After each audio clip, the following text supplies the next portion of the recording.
Hi, brothers and sisters. Welcome to Reading the Bible Out Loud. Today, I'll be reading from the book of 1 Corinthians, chapter 6, and verse 12. I read, "You may say, I am allowed to do anything, but I reply, not everything is good for you.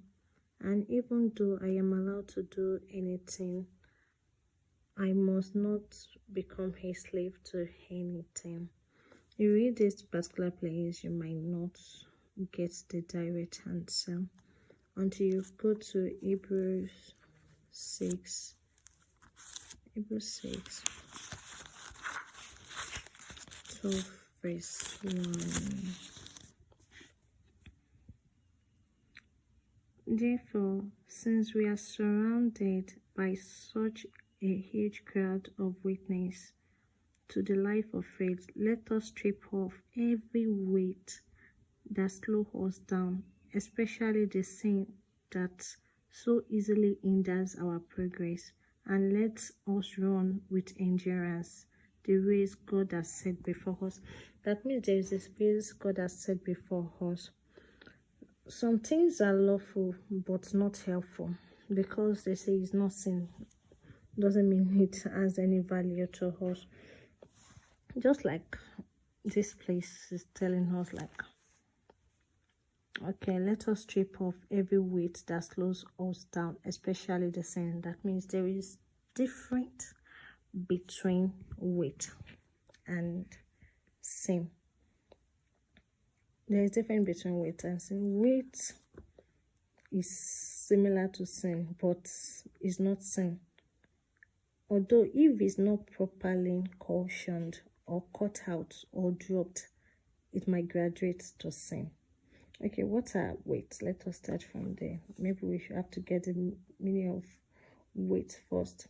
Weight is anything that slows us down spiritually or in our connection with Christ. What are the examples of weight? Okay, let me use movies. Movie is not a sin. It's not a sin, but it slows us down. Especially maybe the time you're supposed to use for your morning devotion, you're like, oh, let me finish this series. In one way or the other, it's slowing you down in your connection. And if care is not taken, if you make that movie your priority, it's going to graduate into idolatry. And anything that replaces God in your life, it's a sin. You replacing God in your life, it's a sin. Okay, let me just give this. I think this one will help a lot. Okay, like you want to swim and you are putting on a flowing robe, like the one they call agbada. You wearing that agbada is not as if it's a sin to use, understand? But it will make you progress when you are swimming, like it's a weight. So there are some things that are not really a sin, but they are weight, and God wants us to do away from weight and sin. According to this place, because it is lawful doesn't mean it is helpful to us. And if it's not helpful, what are you doing with it? That's a weight, exactly. That's like excess luggage. To go far, you have to shed away some weights and sin from your life. Maybe next week I will have to talk more on this.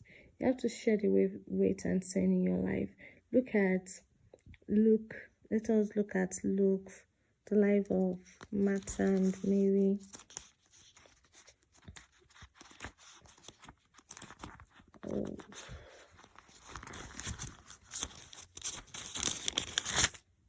I'm going to Luke 10. Let's check.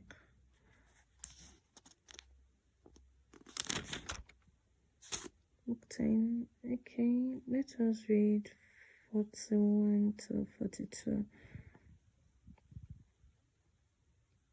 Luke 10, 41 to 42. But Martha was worrying over the big dinner she was preparing. She came to Jesus and said, "Lord, does it seem unfair to you that my sister just sit there while I do all the work. Tell her to come and help me. But the Lord said to her, my dear Martha, you are so upset over all these details. There is really only one thing worth being concerned about.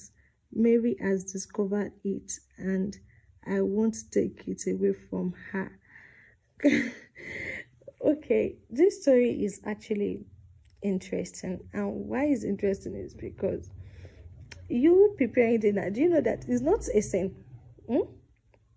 You preparing dinner, at least you have a guest, you want to entertain your guest, something like that. But what actually matters, you sitting at Jesus' feet and listen to the word, that's what actually matters. But what's it called? Martha decided to prepare dinner, and Mary choose what is profitable for her. Preparing dinner is not a sin, but there are weight. And if you have to look at it to one benefits than the other. I don't want to go deep into this because of time, and because if it's long like that, you won't want to listen to it. So I'm making it short as possible. I will talk more on this next week.